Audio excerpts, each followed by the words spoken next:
Chers amis de l'histoire et de la gastronomie, je vous salue. L'histoire à pleines dents, l'info maillot, troisième partie.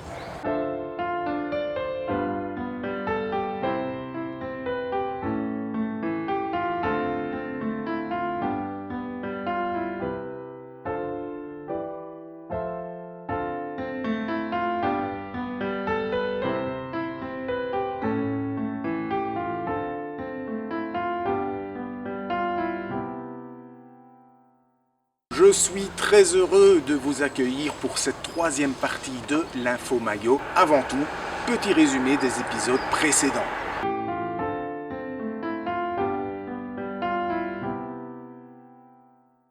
Dans notre premier épisode, nous avons vu que l'ancêtre direct de la mayonnaise est la rémoulade.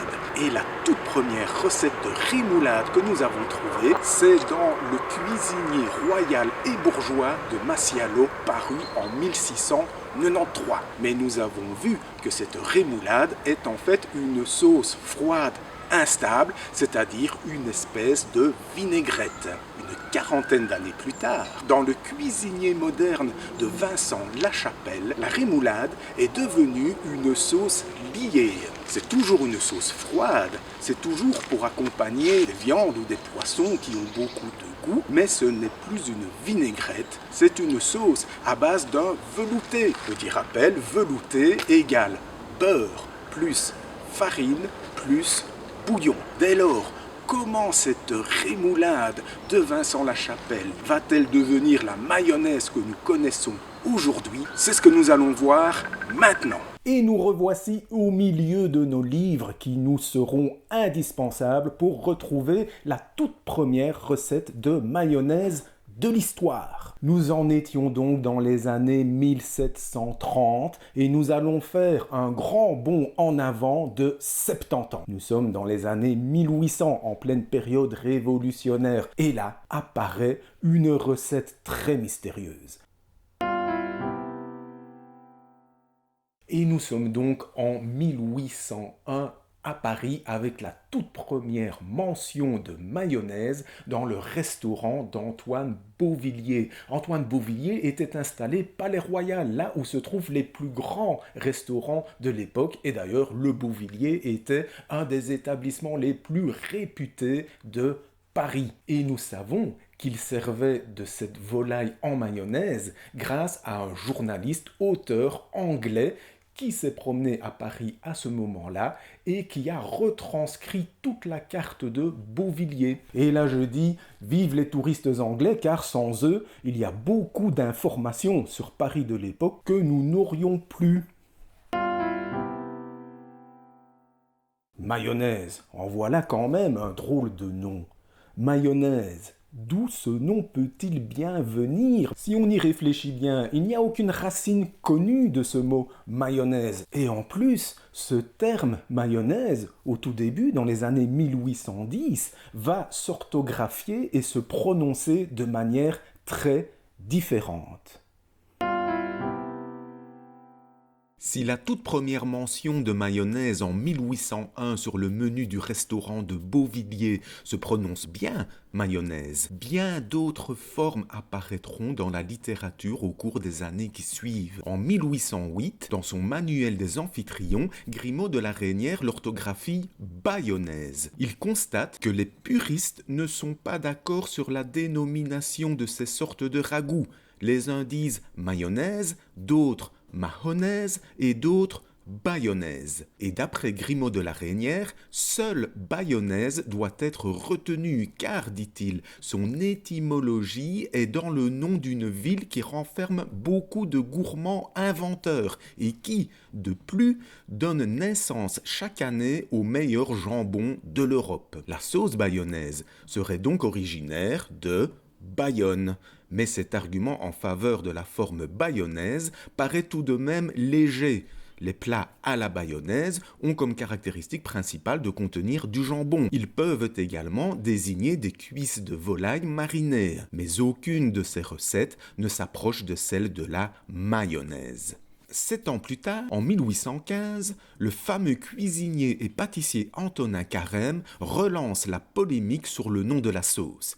Il s'attaque de façon virulente à la forme bayonnaise proposée par Grimaud de la Reynière qui, selon lui, fait du tort aux connaissances éminentes dans le grand art alimentaire en voulant changer le langage des vrais praticiens. Et les vrais praticiens, au dire de Carême, emploient le mot mayonnaise parce que c'est à force de manier des corps liquides ensemble que l'on finit par obtenir une sauce veloutée très moelleuse et très appétissante, unique dans son genre. Ainsi, en une vingtaine d'années, on a assisté à l'apparition de 5 formes: mayonnaise, bayonnaise, mahonnaise, magnonnaise et mayonnaise.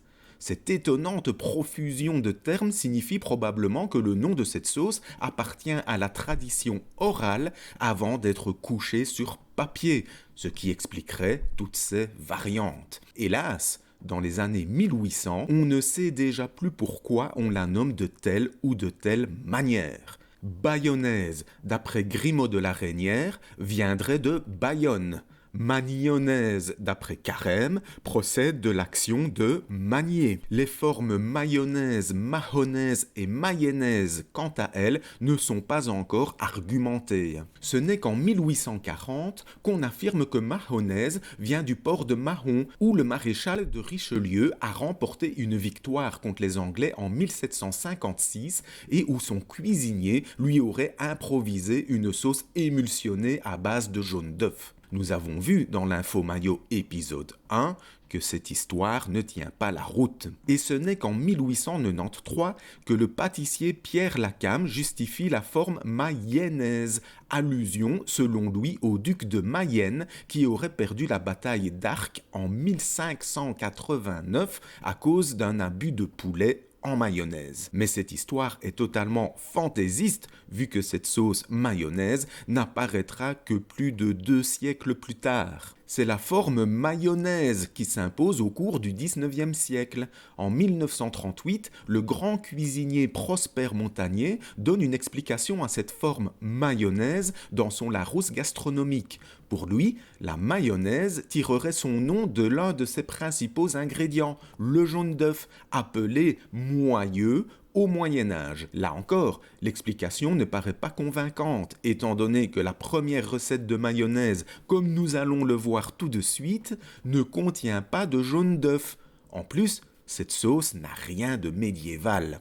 Ok, donc là on voit que c'est une question très compliquée que celle du terme mayonnaise et encore aujourd'hui, on ne sait pas du tout d'où il vient. Et d'ailleurs, ce mot mayonnaise mettait dans l'embarras beaucoup de lecteurs de l'époque. Imaginons par exemple notre cher August von Kotzebue, un dramaturge allemand qui passe un séjour à Paris au début des années 1800. Il se retrouve au restaurant en face d'une carte où il ne comprend absolument pas la signification des mets. Une volaille en mayonnaise, qu'est-ce que c'est? De l'agneau en épigramme, qu'est-ce que c'est? De la galantine de volaille, qu'est-ce que ça veut bien pouvoir dire tout cela? Et les critiques que von Kotzebue fait dans son livre vont être répercutées par la presse française de l'époque. Il y a beaucoup de gens qui sont d'accord avec ça. Qu'est-ce que c'est que tous ces noms auxquels on ne comprend rien? Ce sont même des critiques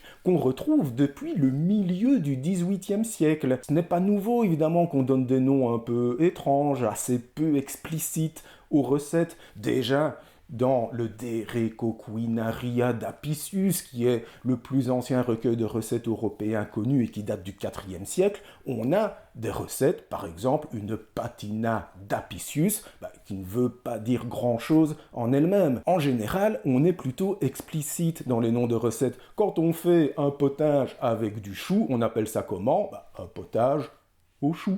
À partir du XVIIe siècle, et surtout au XVIIIe et encore plus au XIXe siècle, apparaissent des tas de noms vraiment compliqués, alambiqués, que les gens les plus à la mode connaissaient, et malgré tout, même les fashionables parfois étaient quelque peu perplexes face à certains noms, dont ce nom mayonnaise. Mais maintenant, on peut s'interroger sur la composition de cette volaille à la mayonnaise. S'agit-il d'une salade de volaille en mayonnaise comme on la connaît aujourd'hui? Eh bien non, c'est presque ça, mais pas tout à fait cela. Pour savoir ce qui était cette toute première recette en mayonnaise, nous devons nous reporter dans le tout premier recueil de recettes qui en donne la formule. Et ce recueil de recettes, c'est le cuisinier impérial d'André Villard. André Villard était un des plus grands cuisiniers de son époque. André Villard a travaillé dans des hôtels particuliers pour des personnages extrêmement riches. André Villard a également travaillé dans des restaurants. Il connaissait absolument tous les domaines du métier de cuisinier. Et dans son cuisinier impérial, il y a la recette de poulet en mayonnaise. Lisons la recette. Vous dépecerez 2 poulets froids qui auront été cuits dans une poêle le plus correctement possible. Vous mettrez les membres dans une casserole avec du velouté. Là, il y a probablement une petite erreur dans la recette parce qu'on va s'apercevoir par la suite que c'est impossible qu'ils mettent les membres de poulet avec la sauce à ce moment-là. Plein 8 cuillerées à dégraisser, plein 4 de gelée et 2 cuillerées à bouche de vinaigre d'estragon, un peu de gros poivre. Vous ferez réduire le tout d'un tiers. En cas que votre sauce soit un peu brune, vous y mettriez une liaison d'un œuf. Lorsqu'elle sera réduite à son point, vous y ajouterez un peu de persil et d'estragon bien haché. Vous leur ferez ensuite jeter 2 bouillons dans votre sauce, voyez si elle est de bon sel et mettez-la sur vos membres de poulet froid. Il la remet sur les membres de poulet froid alors qu'elle était censée avoir déjà été mise avant, donc on voit que là il y a un petit souci. Après, laissez-la refroidir, vous la dressez sur votre plat et vous versez votre sauce qui sera presque congelée sur vos poulets. Donc c'est la 3e fois qu'il verse la sauce sur les poulets. Quand même un petit souci de rédaction. Vous décorerez cette entrée avec de la gelée et des croûtons. Si on lit bien cette recette, il est tout à fait clair qu'il s'agit de la rémoulade dont nous avons déjà parlé dans l'épisode 2 de la rémoulade de Vincent Lachapelle de 1735 et qui a continué à exister entre 1735 et 1806. En fait, il a juste ajouté de la gelée dans cette rémoulade afin que la sauce adhère beaucoup mieux aux morceaux de poulet, également pour donner un résultat plus lisse et plus brillant, plus joli, plus appétissant. Donc, la toute première recette de mayonnaise d'André Villard est en fait une rémoulade, à savoir un velouté, c'est-à-dire beurre plus farine plus bouillon, une sauce liée et non une sauce émulsionnée. Mais maintenant, au travail, nous allons réaliser notre poulet en mayonnaise. Nous commençons très simplement par rôtir notre poulet. Et André Villard nous dit le plus correctement possible. Donc nous allons essayer d'être à la hauteur. Et voilà notre beurre qui a bien fondu. Et nous allons tout simplement, rien de plus simple, bien saisir nos filets de poulet dans une généreuse quantité de beurre. Un petit peu de sel, un petit peu de poivre.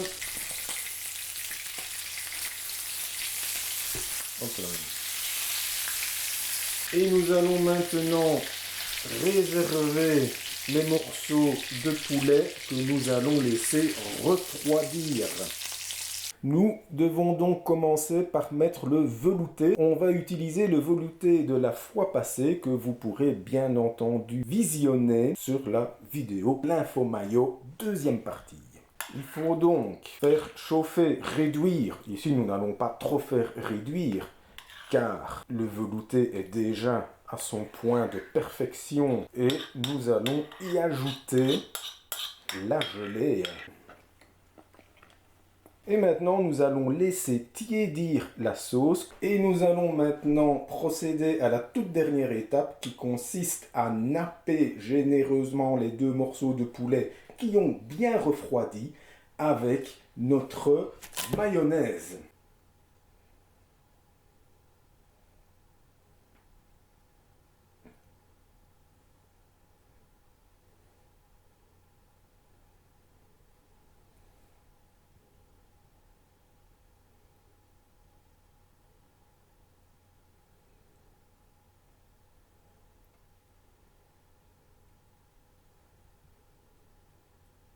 Et voilà, nous allons maintenant laisser de nouveau le tout refroidir et puis ce sera bon à déguster. Ainsi donc, bref, nous voici arrivés dans les années 1800 et nous avons retrouvé la toute première mayonnaise de l'histoire. Mais, surprise, cette mayonnaise n'est pas une émulsion froide stable, mais il s'agit d'un velouté, c'est-à-dire d'une rémoulade quasiment de la même formule que celle que nous avions vue dans les années 1730.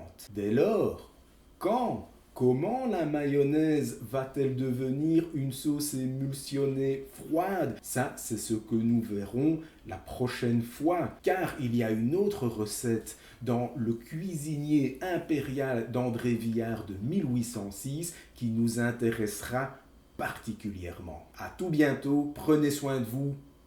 Ciao!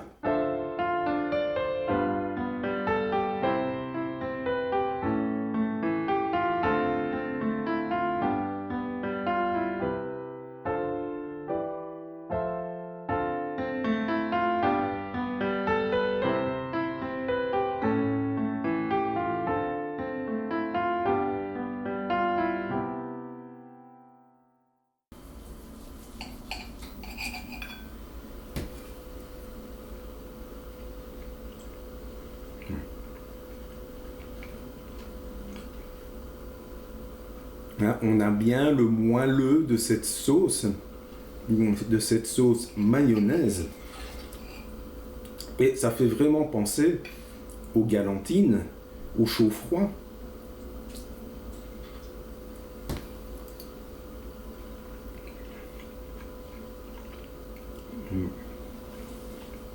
C'est savoureux, c'est onctueux, c'est délicieux. Oh, générique.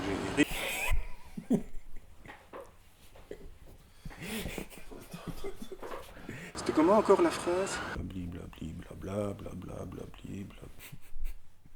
Ah oui, non, mais c'était juste... Toujours Ludwig en tête, mais c'est pas Ludwig. QI.